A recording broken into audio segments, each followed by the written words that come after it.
Baik, Assalamualaikum warahmatullahi wabarakatuh. Waalaikumsalam warahmatullahi wabarakatuh. Hari ini kita akan melanjutkan perkuliahan kita tentang deret foye waktu diskrit. Jadi sebelumnya kita sudah konvolusi waktu diskrit, sekarang kita belajar deret foye waktu diskrit. Nah, nanti kita akan lihat apa itu deret foye, kemudian bagaimana apa manfaat dari deret foye itu sendiri.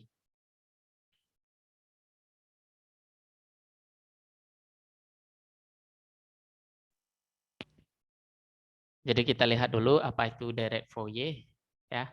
Deret foye adalah suatu metode yang diperkenalkan oleh Jean-Baptiste Joseph Fourier pada tahun 1807, ya, di mana yang dia usulkan adalah analisis Fourier. Analisis Fourier itu terbagi dua, ada deret Fourier, ada transformasi Fourier. Nah, nanti kita akan membahas tentang deret Fourier untuk waktu diskrit.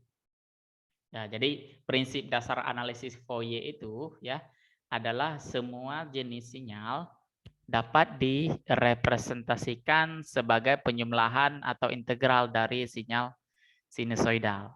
Dan kegunaan utamanya adalah untuk mengetahui komponen frekuensi dari sebuah sinyal dan menggunakannya untuk analisis sistem pada frekuensi. Jadi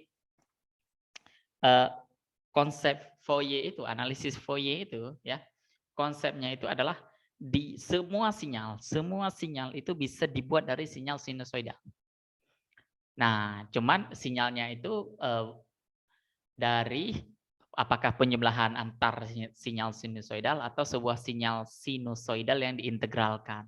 Antara dua itu. Bisa jadi gabungan keduanya. Penjumlahan plus integral atau penjumlahan saja atau integral saja. Yang jelas semua sinyal itu bisa dibentuk dari sinyal sinusoidal. Itu konsep utama yang diusulkan oleh Fourier. Nah, sehingga dengan konsep tersebut ya kita bisa menganalisis frekuensi. Nanti kita lihat bagaimana konsep analisis frekuensi pada Fourier.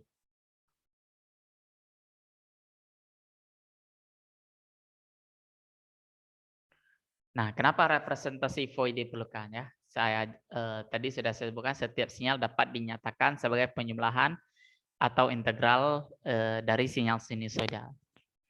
Nah, apa yang menarik dari sinyal sinusoidal? Kenapa sinyal sinusoidal itu bisa direpresentasikan sedemikian? Kalau kita punya sebuah sinyal yang masukannya adalah A sin omega n tambah theta, jika dimasukkan ke dalam suatu sistem LTI, linear time invariant, kita sudah belajar ya bagaimana menyatakan atau menunjukkan bahwa sebuah sinyal itu linear time invariant.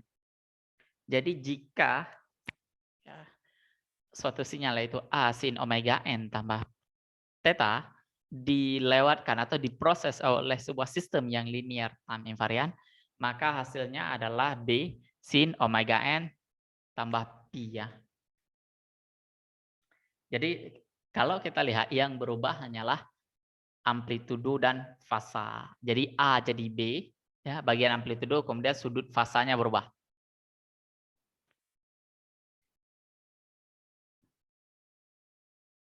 Jadi kalau kita lihat ya, kita observasi bila suatu input sinyal sistem LTI adalah sinusoidal dengan frekuensi omega, jadi sinusoidal frekuensi omega, maka keluarannya juga fungsi sinusoidal yang sama. Yang membedakan atau yang berubah adalah amplitudo dan fasa.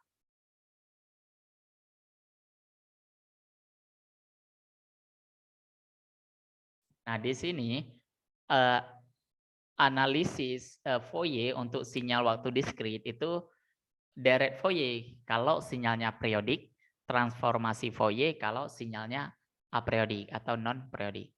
Tapi di sini yang kita bahas adalah deret Fourier ya, discrete time Fourier transform. Nanti transformasi Fourier diskrit mungkin kalau kalian sudah ambil mata kuliah bidang. Tapi di sini kita hanya fokus ke deret Fourier ya. Oke. Kita sudah tahu bahwa suatu sinyal sinusoidal direpresentasikan sebagai xt sama dengan A sin omega t tambah theta. Ya, di mana A itu amplitudo, omega itu frekuensi dalam radian, dan theta itu adalah sudut fasanya. Kira-kira sinyalnya seperti bawah ini. Ya. Nah, kalau sinyal waktu diskrit, ya ini harusnya tulisannya waktu diskrit ya. Jadi suatu sinyal waktu diskrit, ini dicoret. Waktu coret ya. Ini diskrit. Suatu sinyal waktu diskrit didefinisikan dengan xn sama dengan A sin ya omega 0n ditambah dengan theta. Cuman lambangnya berbeda. Jadi amplitudo puncak, amplitudo tertinggi, A itu amplitudo tertinggi, ya. Kemudian omega besar itu omega 0 itu frekuensi, kemudian theta besar itu fasa.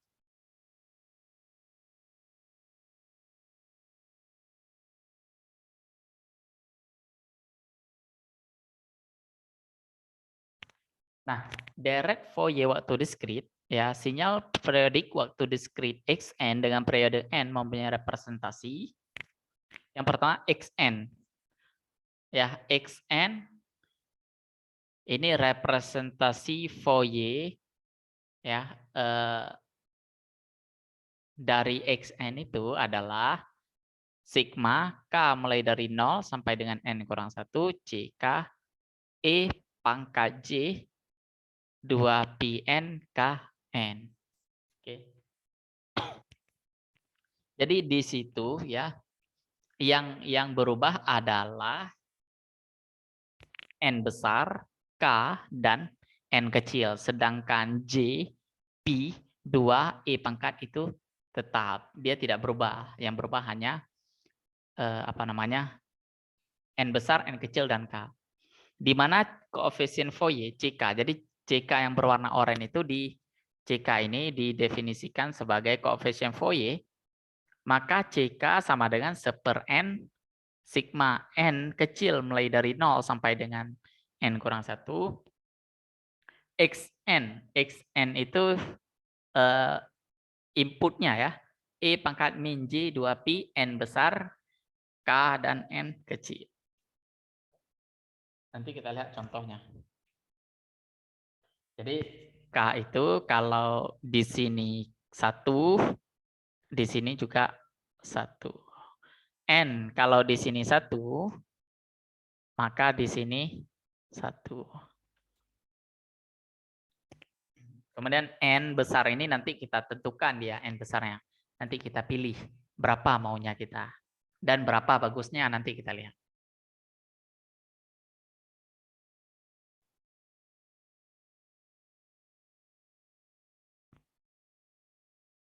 Oke, sebentar.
Oke, kita lanjutkan.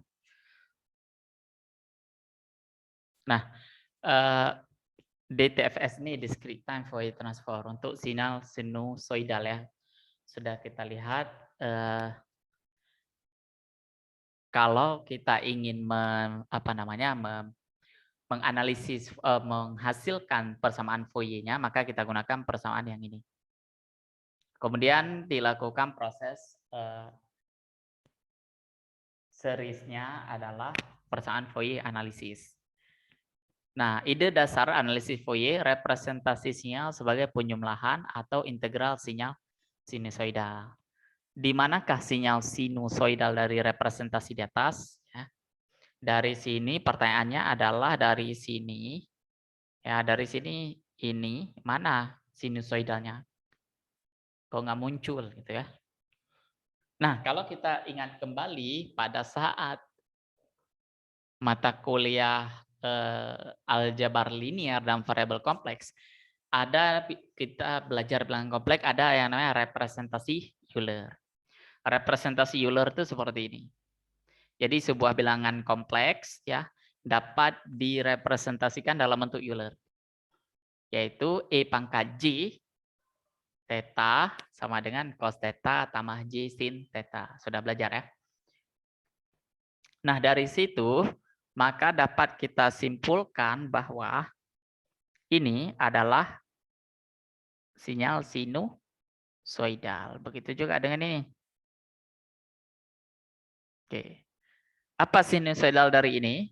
Sinusoidal dari ini adalah kalau E pangkat J 2pi N KN, maka sinyal sinusoidal kita adalah cos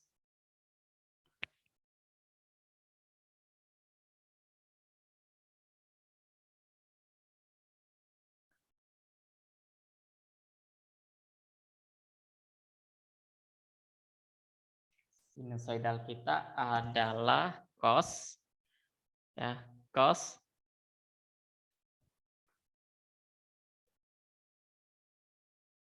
2, saya tulis ya 2pi per 2pi per KN per N besar ya ditambah dengan J sin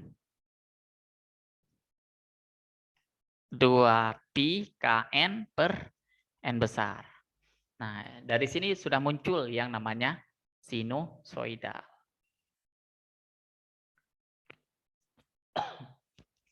Oke.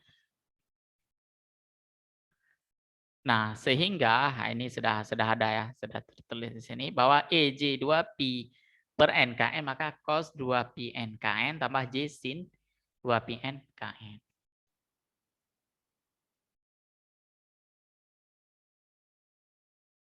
Nah, jadi XN dinyatakan sebagai penjumlahan N sinyal sinusoidal kompleks dengan frekuensi ya omega K, di mana omega K itu adalah 2pi Nk.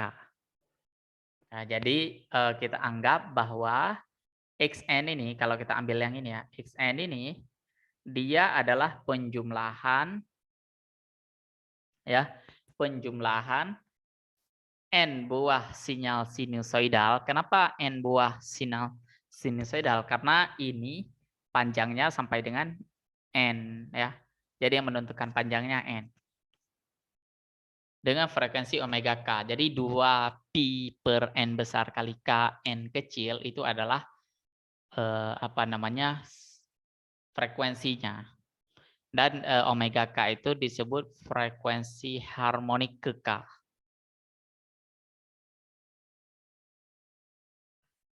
Oke, kita lanjutkan. Nah, sekarang kita masuk contoh.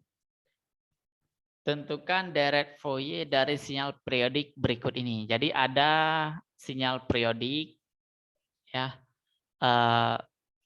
dengan gambar seperti di bawah ini. Jadi kalau kita punya sinyal seperti ini ya, berarti kita harus menentukan dan kita harus paham bahwa satu periode sinyal ini adalah mulai dari sini sampai ini ya, atau mulai dari sini sampai ini. Nah, jadi satu bagian atas, satu bagian bawah. Baik. Nah, yang pertama harus kita lakukan jika ada soal seperti ini adalah tentukan periode sinyal dan persamaan sinyal dalam satu periode. Periode dari Xn adalah N besar sama dengan 10. Jadi satu periode sinyal ini ada 10 dia. Ada 10 nilai satu periode. Karena kan, coba kita lihat ya. 1, 2, 3, 4, 5, 6, 7, 8, 9, 10. Kemudian berulang lagi. Setiap 10 terjadi perulangan hal yang sama. Jadi N besarnya adalah 10. Ya. Nah, berarti jumlah sinyalnya, jumlah jumlah sinyalnya ada 10. Jumlah pulsanya ada 10. Oke, nah cara membuat persamaan sudah pernah kita belajar di awal ya, membuat persamaan dari sinyal berarti kalau kita lihat di sini adalah kalau ini 0, maka minus 1, minus 2, 1, 2. Nah, nilai dia akan bernilai 1 pada saat N lebih besar sama dengan minus 2, artinya minus 2 masuk, lebih kecil sama dengan 2, artinya 2 masuk. Nah, dia juga akan bernilai 0 pada, nah di sini, ini akan bernilai 0. Nah, di sini 3, ya, N pada saat lebih besar daripada 3 sama dengan 3, dan N lebih kecil sama dengan 7. Nah, di sini 7 nih. Boleh nggak kita ambil di area yang lain? Boleh? Boleh ya, cuman kita ambil nilai di situ supaya mudah. Jadi nilai perhitungannya juga tidak terlalu besar. Selanjutnya kita lakukan proses perhitungan deret Fourier. Ya, dengan persamaan analisis kita sudah tahu sebelumnya ya. Jika kita sudah tahu di sebelumnya, CK adalah ini CK. Oke.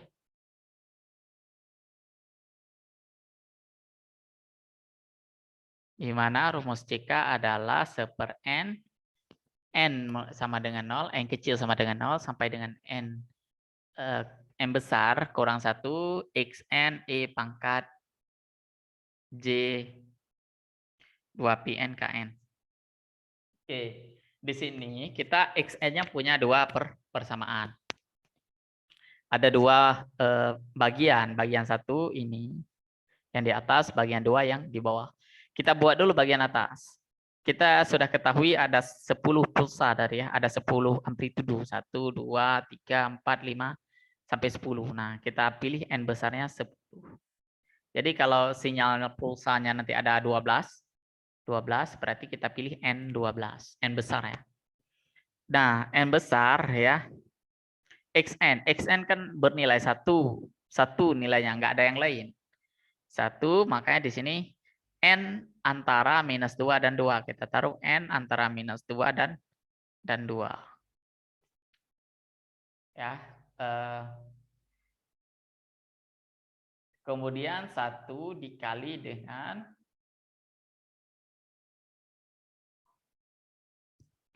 E pangkat minus J 2pi per 10.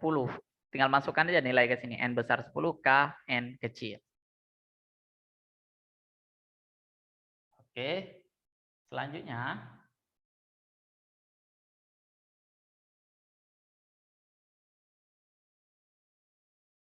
Kemudian kita hitung deret CK dengan persamaan analisis. Nah, kita lihat dulu. XN bagian bawah. Nah, XN bagian bawah.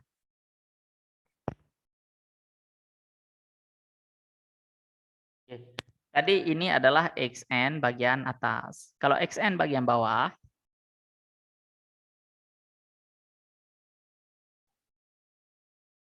nilai di sini adalah 0. Ya, nilai di 1 itu 0 kalau XN bagian bawah. Nah, 0, semua yang dikalikan 0, maka hasilnya 0. Makanya XN bagian bawah itu tidak dibuatkan lagi. Karena 0 kali sesuatu pasti nilainya 0.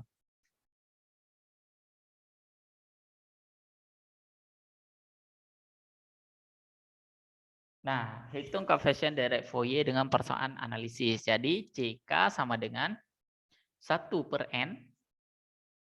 Ya, kita sudah buat 1 per 10. Ini sudah di atas ya. Ya, 1/10. Ini sudah di atas. Nah, karena ini adalah perulangan sigma, kita semua harus sudah paham konsep sigma, dan kita juga paham bahwa kalau ada sigma, maka nilai N kecilnya itu akan berubah-ubah. Jadi pertama, N di sini adalah -2.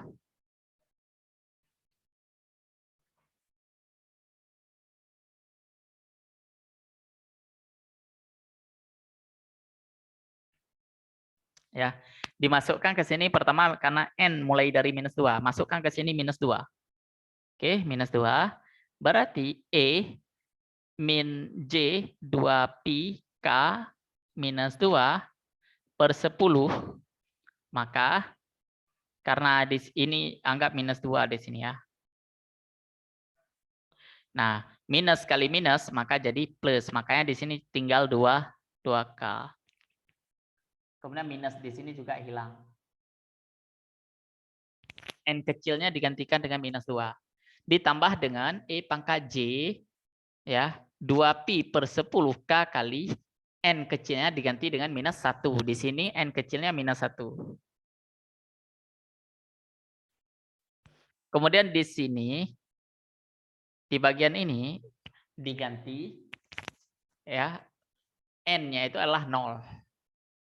E pangkat semua dikalikan 0 jadi 0, maka E pangkat minus J0 sama dengan E pangkat 0 sama dengan 1. Jadi 1 dikali E pangkat 0. Saya agak susah menuliskannya, tapi tolong dimasukkan nilainya satu-satu. Kemudian selanjutnya ditambah dengan E pangkat min J 2pi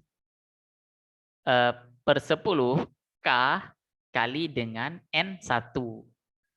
Kemudian ditambah dengan E pangkat minus J 2pi per 10 K kali 2. Ya, jadi nilai ini muncul sesudah ini dimasukkan nilai N-nya 1/1. Mulai dari -2 dimasukkan ke sini sampai dengan 2. Nah, kalau udah bentuknya seperti ini sudah membentuk deret geometri dengan rasio E pangkat J ya, E pangkat minus J pi K per 5. Nah, dari mana kita tahu bahwa rasionya seperti itu? Jadi, kalau dari persamaan sigma, oke saya hapus nih dulu ya.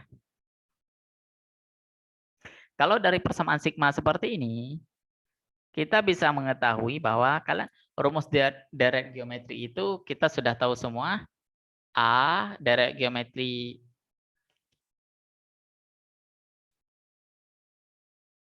kalau geometrinya tak hingga 1 kurang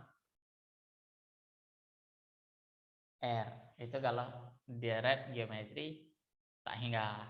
Kalau deret geometri berhingga,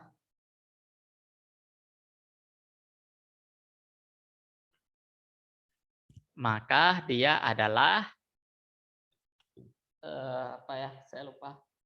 Deret geometri berhingga.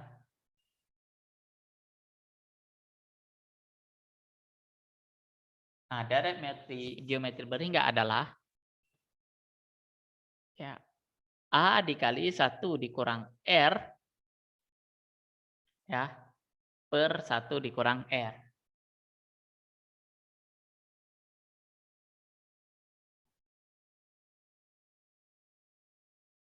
Ya A dikali 1 dikurang R pangkat N per 1 dikurang R. Nah, seperti itu ya.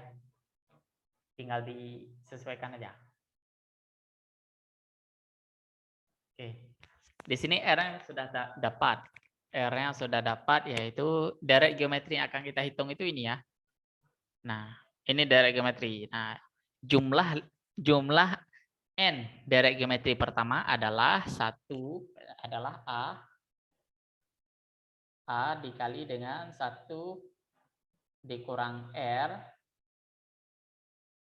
pangkat N N ini jumlah dereknya per 1 dikurang R. Ini kalau derek penjumlahan derek geometri berhingga. Kalau tak berhingga yang di atas. Nah, maka karena kita sudah tahu R-nya, cara mengetahui R adalah dari sini. Ambil aja dari sini R-nya. Yaitu kenapa di sini minus JPK per 5? Karena 2/10 itu 5 ya. 2/10 jadi 1/5. Ini coret 2, ini coret 10 jadi 5. Dan suku awalnya adalah E pangkat J 2 pika. Suku awal dari mana? Dari sini. Ini suku awal. Oke. Ya.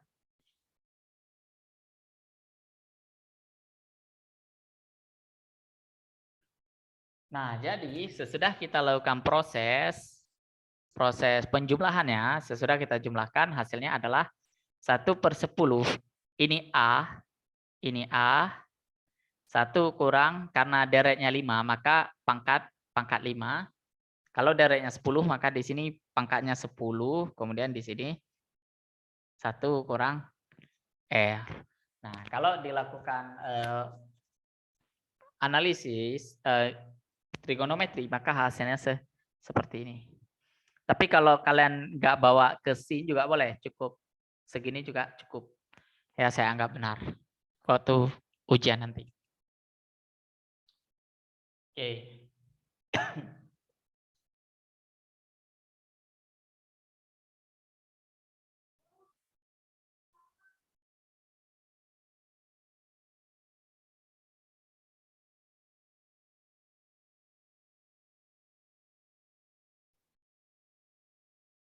Oke, kita lanjutkan. Nah, sekarang bagaimana menentukan nilai CK-nya? Atau bagaimana cara menentukan bahwa nilai CK itu dapat disederhanakan seperti apa? Oke.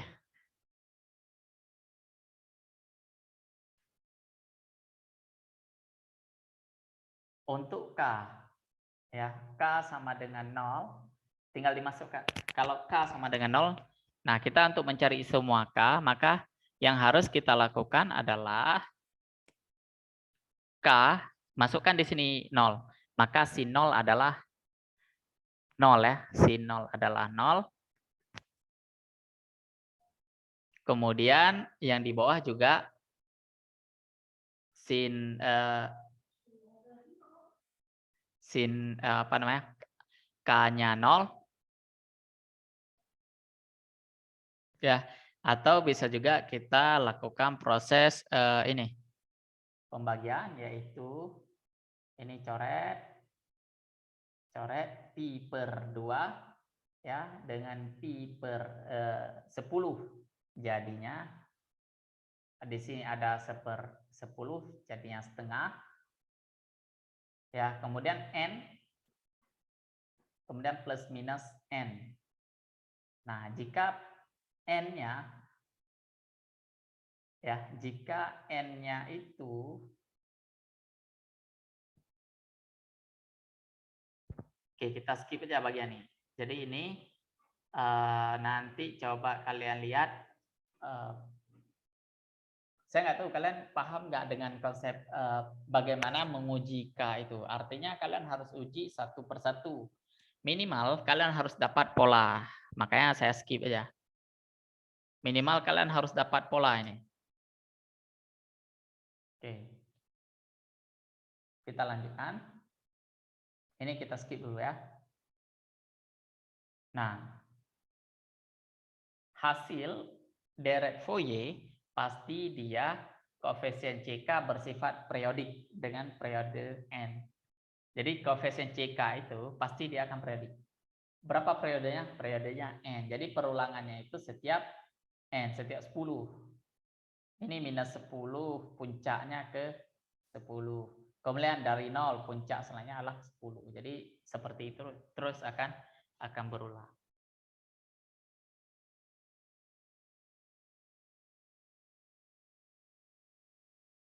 Atau bisa juga kalian mencari koefisien CK, nggak usah buat persamaan, tapi buat ini C0, masukkan nilai 0 ke ini. Ya, masukkan nilai 0 ke sini. Kemudian C0, kemudian C1, masukkan 1 ke sini. Jadi caranya C0 misalnya di sini K ini kalian ganti dengan 0. C1, K ini kalian ganti dengan 1. CK, C0, C2, kalian masukkan K ini 2. Oke.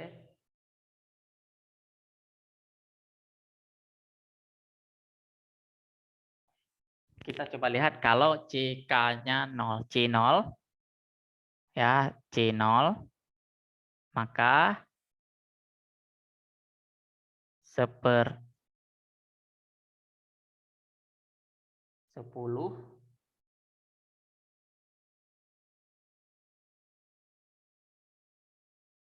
kalau CK 0, maka ke sini kalian masukkan aja 0. Ke sini kalian masukkan 0. Berarti E pangkat J0 dikali 1 kurang E pangkat J0 pangkat 5 per 1 kurang E pangkat J0. Ya, jadi kalian masukkan nilainya 1/1. Sehingga didapatkan bahwa C0 hasil yang setengah, C1 0,3236, ya, sampai dengan C9. Jadi karena N-nya ada 10, maka kalian perlu menghitungnya 10 C, 10K ya. Nah, begitu dituliskan ya, maka XN kalian yang kita dapatkan ya.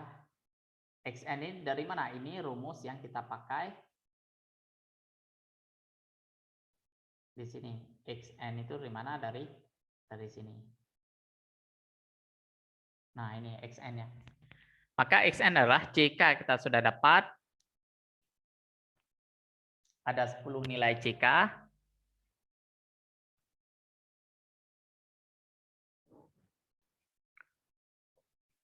Ada 10 nilai CK. Ya, maka kita perlu melakukan 10 nilai. Kenapa 10 nilai? Karena tadi N besarnya 10. Apa itu N besar? N besar itu adalah jumlah pulsanya. Atau periode satu gelombang itu ada 10 N. Nah, maka ketika kita masukkan, ini adalah ini ya. Yang bernilai hanya di C0, C1, C3, C5, C7, dan C9. Kalian masukkan saja, kalian ikuti ini apa namanya? Ini.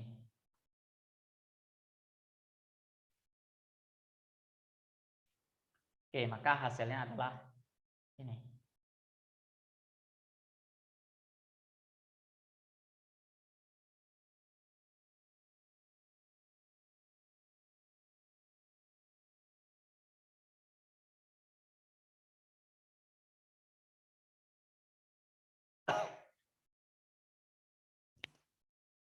Oke, kita lanjutkan. Di sini kita akan melihat pengaruh N terhadap CK. Ya, jika N 10, kalau kita ambil N-nya 10, maka CK-nya seperti gambar pertama, spektrum CK. Kalau ambil N 20, spektrumnya akan seperti ini. Kalau kita ambil N 40, maka spektrumnya akan seperti gambar nomor 3.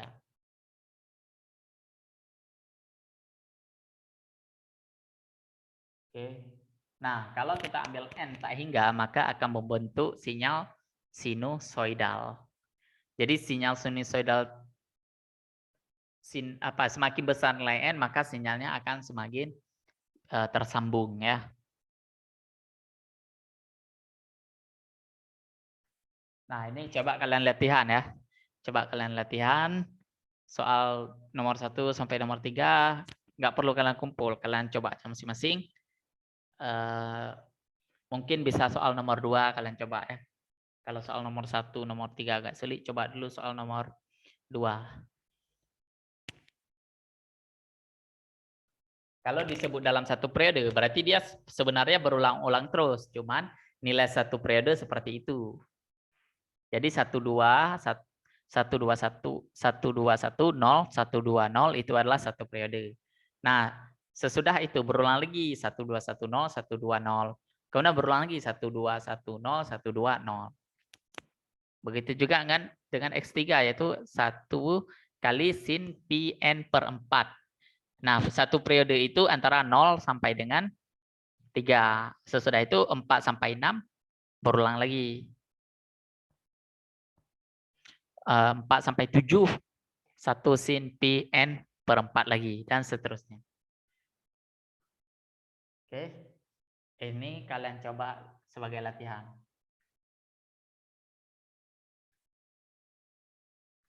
Jadi UAS nanti adalah konvolusi sinyal waktu diskrit dan discrete time Fourier transform, dua materi ini.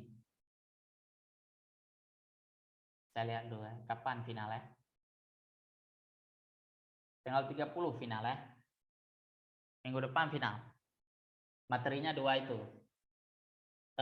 Soalnya ya seperti soal UTS saya kasih kemarin. Jadi kalau soal di latihan slide kalian kerjakan, insya Allah bisa kalian jawab. Nah, karena batas waktu masuk nilai itu tanggal 6. Jadi harus harus kalian tanggal 30 harus sudah final.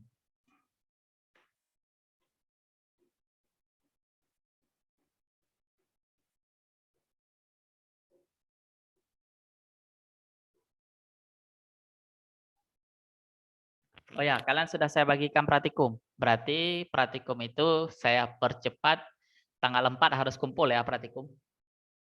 Tanggal 4 itu kumpul praktikumnya.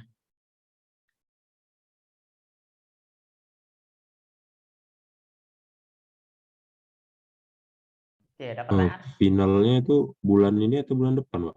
Minggu depan. Oh, baik, Pak. Karena tanggal 6 ini, minggu depan harus sudah masuk nilainya. Baru keluar juga jadwal. 2 hari yang lalu keluar jadwal.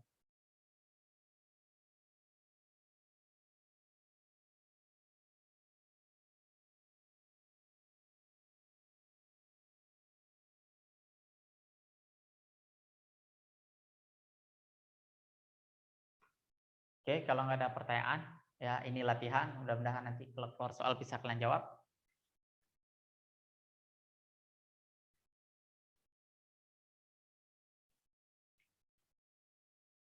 Baik, terima kasih atas perhatiannya.